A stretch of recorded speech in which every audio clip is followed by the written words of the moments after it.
Hi, my name is Ibrahim, and in this video I'm going to explain my data science project. The project idea is rain prediction in Australia, and in this project I implement two approaches from the contents that we have covered in the data science course. They are random forest classifier and logistic regression. Most part of the project, including these approaches, are performed on KNIME analytical tool. However, for some visualization, I use Anaconda Python 3 distribution. We will be analyzing the data, these two approaches, and compare them on the same platform. One of the places where data plays a crucial role is weather predictions. With appropriate data, we can make pretty accurate weather predictions. The data I have chosen in this project is rain in Australia. Here the task is binary classification, meaning that the state of the weather is either raining or not raining. The data contains weather observations with various attributes, as we will see in shortly, from numerous weather stations in Australia. The data is publicly available on Kaggle. The target variable, or what we want to classify, is rain tomorrow. After downloading the file, we can take a look at it using Pandas library. In figure you see the first 5 rows of our data with corresponding columns. So what do columns represent? In this table we see the description of some columns. At the bottom, for instance, there is rain tomorrow, and it represents the question of did it rain tomorrow. We have the column types: string, integer, date, decimal, and some data type includes categorical, continuous, or numerical data. Now we can move on to KNIME environment. Our first step is to import data. Since the dataset has the file extension of CSV, which stands for comma-separated values, we use CSV reader in KNIME environment. While importing, we have to tell CSV reader that our file does not contain row headers. Otherwise, we get an error. By clicking on the file table on the node, we can confirm the dataset has been imported successfully.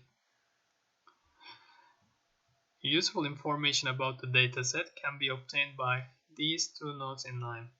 With extract table dimensions, we see the number of rows and the columns, and extract table specs gives us a detailed information about columns, including its type, index, upper and lower bounds.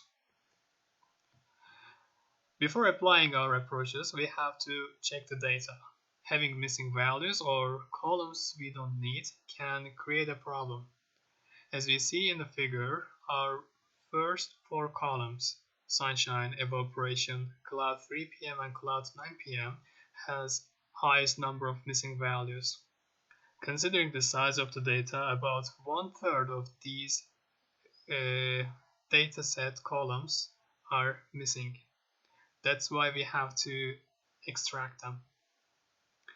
Since we will be making decisions and predictions on country-wide, we actually do not need the location column because it contains the name of the cities. Another extraction will be done for risk MN. This is because in the Kaggle web page it is instructed that we have to leave it off as it reduces the predictability. The filtering is quite easy in column filter using KNIME environment. On the left we see the columns we want to keep or remove. My first attempt was trying with this filtering setup. However, later I have encountered with problems related with date variable. So in addition to excluded columns shown in this figure on the left, I ignored the date variable as well. On the right, we see the workflow so far. This part, we will analyze the data. First two figures show the distribution of yes and no occurrences in rain tomorrow variable. There appears to be 1:4 ratio in them. That's why we have an imbalanced data.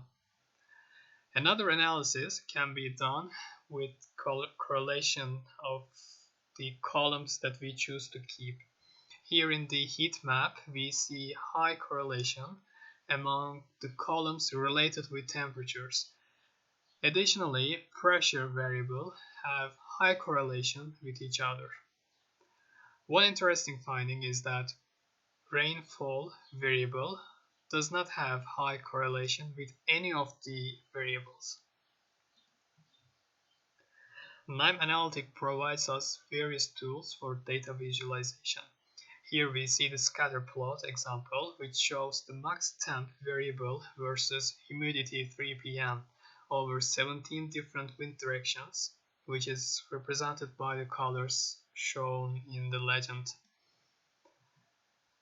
This is the preprocessing in KNIME.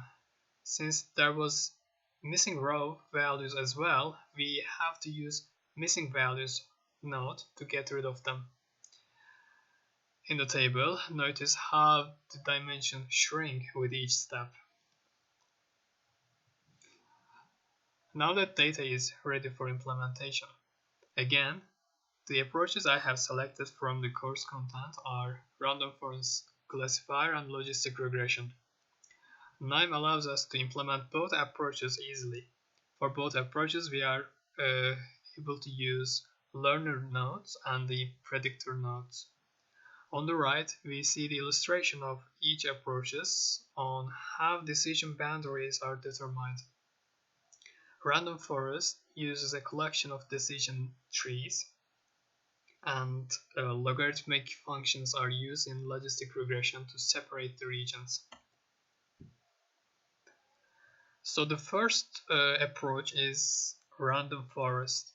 We can see the accuracies using confusion matrix. It shows the number of correctly classified label and incorrectly classified ones. Without using any partitioning and using default settings, I could obtain the first confusion matrix. Looks like random forest was able to come up with a model that fits the data with 100% accuracy, almost 100% accuracy. But that is not what we want. We have to keep in mind the overfitting issue. So I use different partitioning percentages, 60, 70, and 80, and I obtained somewhat similar accuracies for each of them. It was about 85%, as you see on the right top. The figures at the bottom shows what happens under the hood in random forest. This is an example from one of the executions, and I hope the numbers are kind of clear.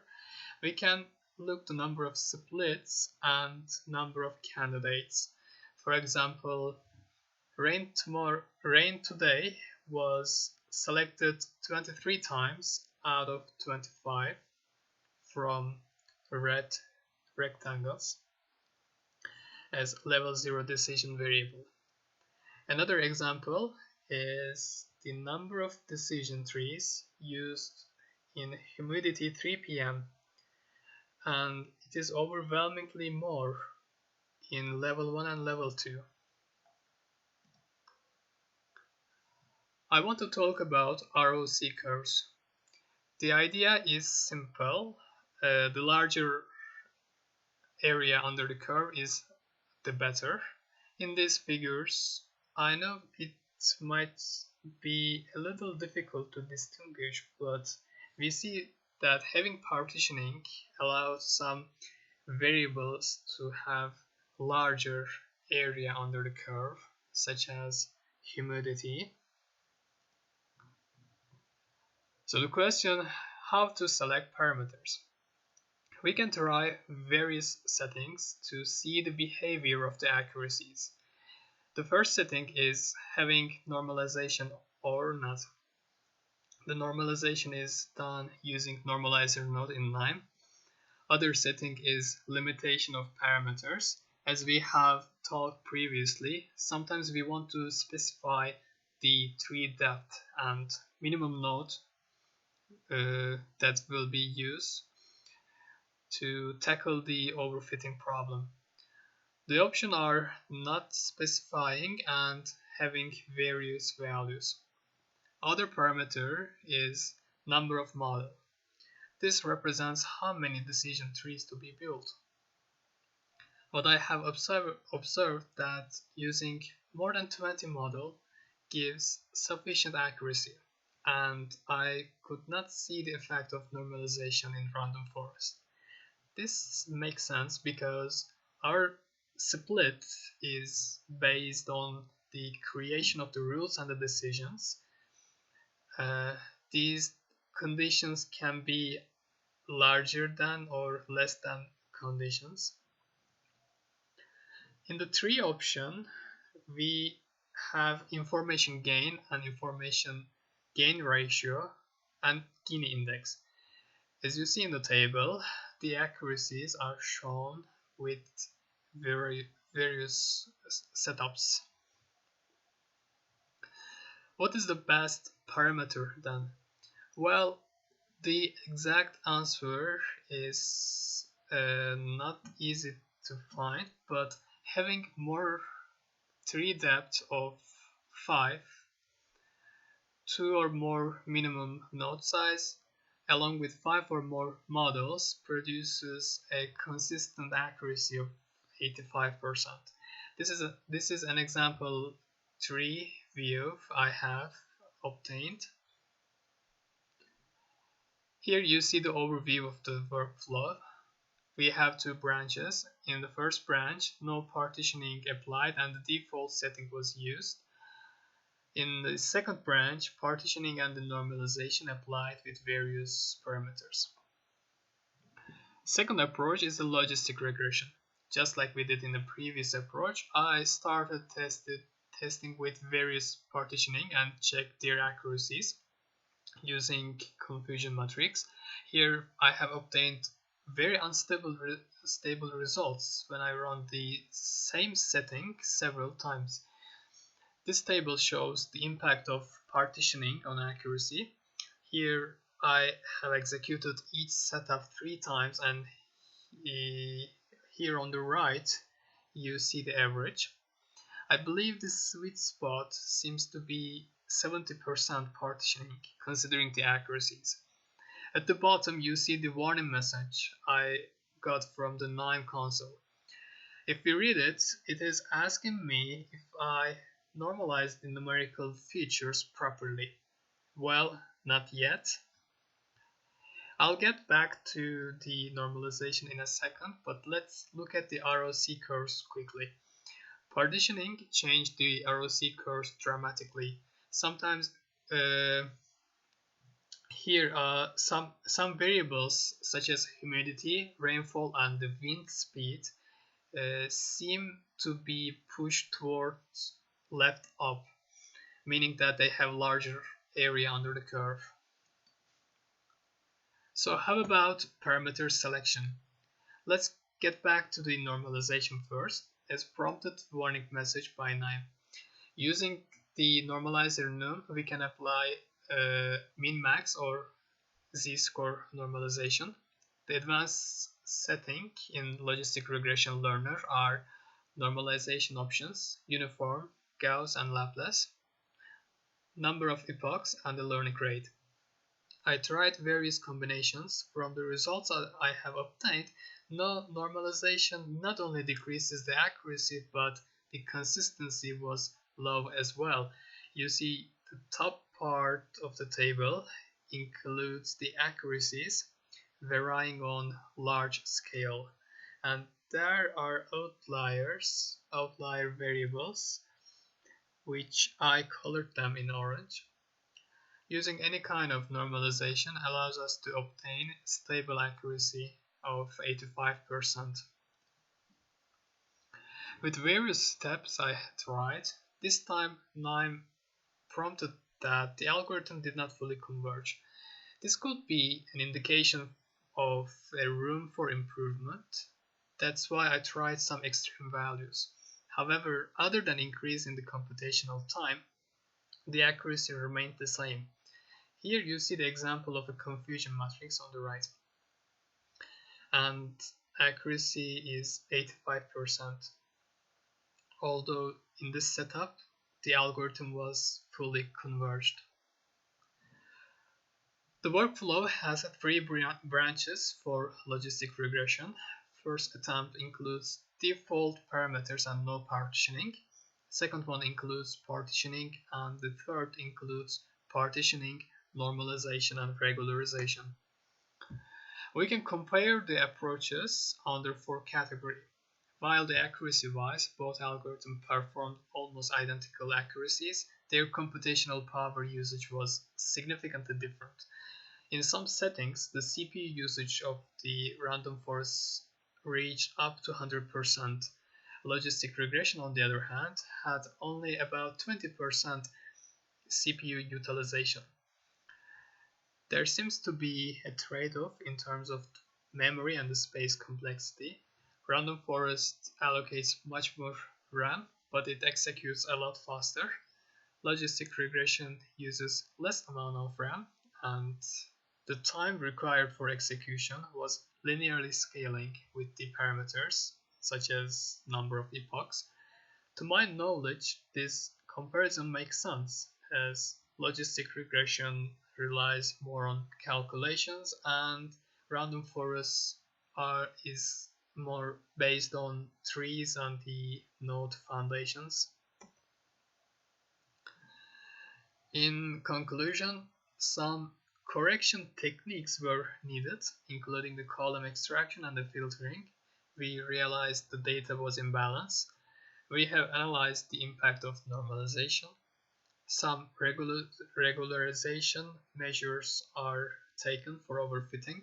Since I was searching for an answer inside the dataset, I attempted for knowledge discovery database, data science management method, and the most frustration was on searching for the best parameters exhaustively. I have encountered with outlier accuracies, and I had to run each setting several times to make sure that the accuracy was somewhere in the average, and this took so much effort. Here are the references, and I thank you for listening.